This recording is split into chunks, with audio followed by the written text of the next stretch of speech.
Hello friends, welcome to our channel. இன்றைக்கி நம்ம பார்த்திங்கன்னா வத்த குழம்பு செய்கிறது எப்படின்னு சொல்லிட்டு பார்க்கலாம் வாங்க. வத்த குழம்பு செய்கிறதுக்கு தேவையான பொருட்கள் எல்லாம் எடுத்து வச்சுருக்கிறோம். வத்த குழம்பு செய்கிறதுக்கு முதல்ல அடுப்பில் சட்டியை வச்சுக்கலாம். அடுப்பில் சட்டியை வச்சுட்டு அதில் தேவையான அளவுக்கு எண்ணெய் ஊற்றிக்கலாம். நம்ம நல்லெண்ணெய் தான் யூஸ் பண்ணுறோம். நல்லெண்ணெய் தான் இந்தமாதிரி வத்த குழம்பு வைக்கிறதுக்குலாம் நல்லாயிருக்கும்.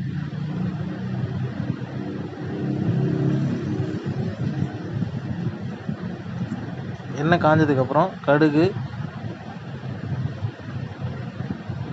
உளுத்தம்பருப்பு, சோம்பு இதை போட்டு நல்லா மிக்ஸ் பண்ணிக்கலாம்.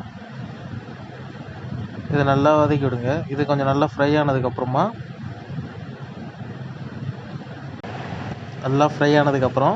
நம்ம ஒரு காஞ்ச மிளகா 4 மிளகா எடுத்து வச்சுருக்கிறோம். அந்த 4 மிளகாவும் ஆட் பண்ணிக்கலாம். காஞ்ச மிளகா கம்மியாகவே போடுங்க. இது இல்லாமல் நம்ம குழம்பு தூளும் ஆட் பண்ண போகிறோம். அதுவும் காரம் கொடுக்கும். அதனால் காஞ்ச மிளகா கம்மியாகவே போடுங்க.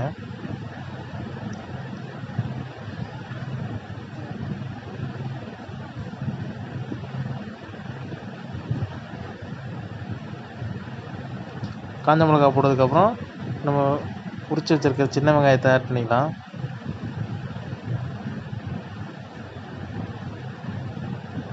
இந்த மாதிரி வத்த குழம்புனா வைக்கும்போது நம்ம சின்ன வெங்காயம் போட்டு யூஸ் பண்ணிங்கன்னா நல்லாயிருக்கும் குழம்பு. சின்ன வெங்காயத்தை போட்டு அது கொஞ்சம் நல்லா வதங்குற வரைக்கும், கொஞ்சம் லைட்டாக கலர் சேஞ்ச் ஆகிற வரைக்கும் நம்ம நல்லா வதக்கி விட்டுக்கலாம்.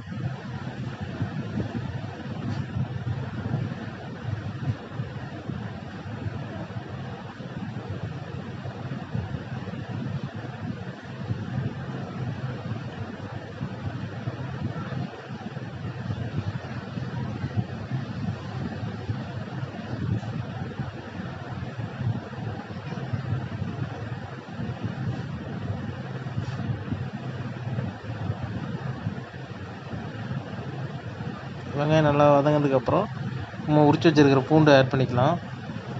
காரக்குழம்புல பூண்டு போட்டால் நல்லாயிருக்கும். பூண்டு தான் அதிகமாக போடணும். பூண்டு அதிகமாக போட்டு செஞ்சிங்கன்னா உங்களுக்கு இந்த கேஸ்ட்ரிக் ப்ராப்ளம் அந்த இதெல்லாம் இருந்ததுன்னா நல்லா ஃப்ரீ ஆகும்.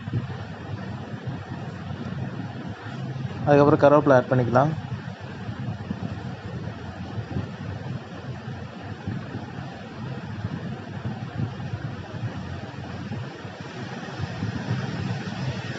கருவேப்பிலை ஆட் பண்ணிட்டு நல்லா வதக்குங்க. நல்லா வதக்கி விட்டே இருங்க. இல்லைன்னா அடி பிடிச்சிற மாதிரி ஆகிடும். நல்லா வதக்கி விட்டே இருங்க. இது நல்லா வதங்கினதுக்கப்புறம் நம்ம தக்காளி அரைச்சி வச்சுருந்தோம்ல, அந்த அரைச்சி வச்ச தக்காளியை ஆட் பண்ணிக்கிறோம். அரைச்சி வச்ச தக்காளி ஆட் பண்ணிட்டு நல்லா மிக்ஸ் பண்ணிக்கங்க.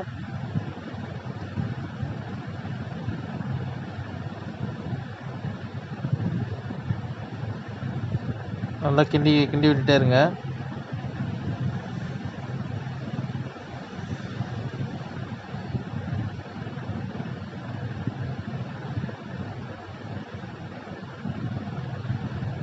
அதுக்கப்புறம் ஒரு கொதி வந்ததுக்கப்புறம் நல்லா கொதிக்குது பாருங்கள். தக்காளி இதை ஆட் பண்ணி இது பண்ணதுக்கப்புறம் நல்லா கொதிக்குது பாருங்கள். கொதிச்சதுக்கப்புறம் மஞ்சத்தூள் போட்டிருக்கோம். அதுக்கப்புறம் குழம்புத்தூள் ஒரு கப் எடுத்துக்கிறோம். குழம்புத்தூள் ஆட் பண்ணிக்கிறோம்.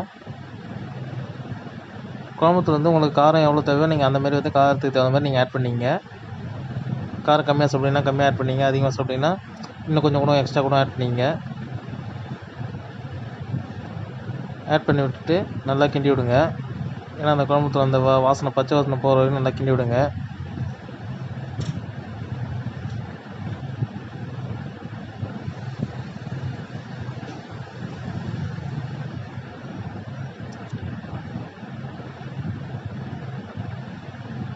நல்லா கிண்டி விட்டுட்டு கொஞ்சம் நேரம் அப்படியே விடுங்க. அப்படியே ஒரு 2 நிமிஷம் விட்டிங்கன்னா இது மாதிரி கொதிக்க ஆரம்பிக்கும்.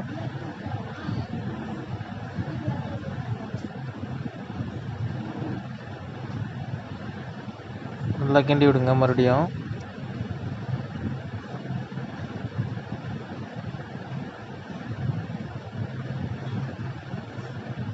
கிண்டி விட்டு அப்படியே சிம்மில் வச்சு ஒரு 2 நிமிஷம் அப்படியே விடுங்க.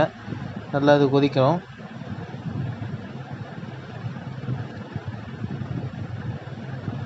கொஞ்சம் லைட்டாக ஒரு கொதி வந்ததுக்கப்புறம் இந்த புளி கரைசலை நம்ம கரைச்சி வச்சுருக்கோம்ல, அந்த புளி கரைசலை வந்து ஆட் பண்ணிக்கலாம்.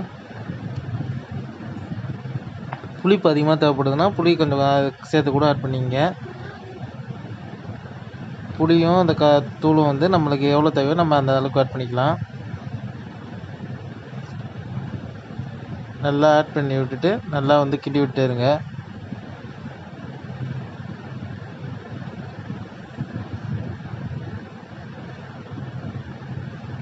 நல்லா கிண்டி விடுங்க.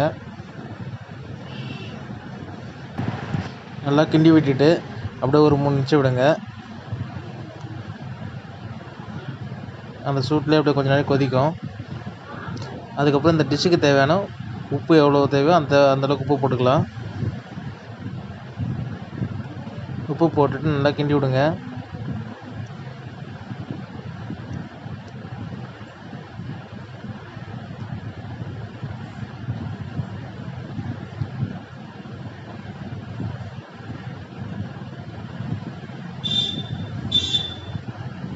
நல்லா கிண்டி விடுங்க. நல்லா கிண்டி விட்டுட்டு இந்த ஸ்டேஜில் வந்து தட்டு போட்டு நம்ம கொதி வரதுக்காக மூடி வைக்க போகிறோம். தட்டு போட்டு நல்லா வந்து ஒரு 5 நிமிஷம் 7 நிமிஷம் 5 நிமிஷத்துலேருந்து 7 நிமிஷம் வரைக்கும் நல்லா கொதிக்க விடுங்க. கொதிக்க விட்டிங்கன்னா குழம்பு இது நல்லா சுண்டி நல்லா வந்து கொஞ்சம் கட்டியாக வந்து வத்த குழம்பு நல்லா இதுவாக இருக்கும், நல்லா கட்டியாக இருக்கும்.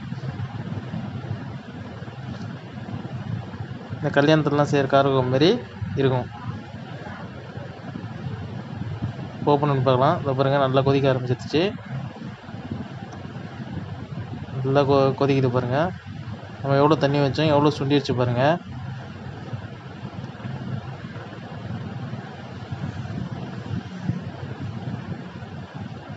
நல்லா கொதி வந்துடுச்சு.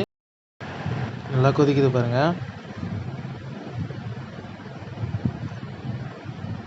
நல்லா கொதிக்கிட்டோம். மறுபடியும் ஒரு 2 நிமிஷம் மூடி வைப்போம். மூடி வச்சுட்டு மறுபடியும் ஓப்பன் பண்ணி பார்ப்போம்.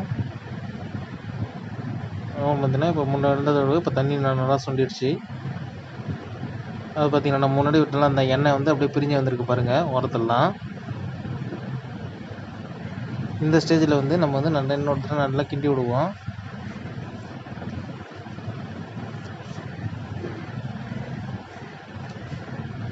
பார்த்திங்கன்னா இப்போ வந்து எவ்வளோ தண்ணி சுண்டிடுச்சு பாருங்கள்.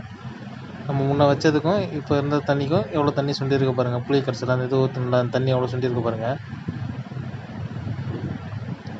இப்போ நம்ம அடுப்பை ஆஃப் பண்ணிக்கலாம். ஆஃப் பண்ணிட்டு நம்ம சர்வ் பண்ணி நம்ம சாப்பிடலாம். நம்மளோட சுவையான வத்த குழம்பு ரெடி ஆயிடுச்சு. நீங்களும் வீட்டில் ட்ரை பண்ணிவிட்டு எப்படி இருக்குன்னு பார்த்து சொல்லுங்கள். இந்த வத்த குழம்புக்கு சூடான சாதமும் தொட்டுக்கிறதுக்கு வந்து ஒரு தேங்காய் துவையல் இருந்தனா நல்லா சூப்பராக இருக்கும். நீங்களும் வீட்டில் இந்த மாதிரி ட்ரை பண்ணி பார்த்துட்டு எப்படி இருக்குன்னு கமெண்ட் பண்ணுங்கள். இது போல் அடுத்தடுத்து நிறைய வீடியோஸ் வர இருக்குது. அதுக்கு மறக்காமல் நம்ம பங்காளி எஸ்கே விலாக் சேனலில் சப்ஸ்கிரைப் பண்ணி வச்சிங்க. இந்த பெல் ஐக்கானையும் ப்ரெஸ் பண்ணி வச்சிங்க. அப்போ தான் நம்ம போடுற வீடியோஸ் வந்து உங்களுக்கு நோட்டிஃபிகேஷனாக வரும்.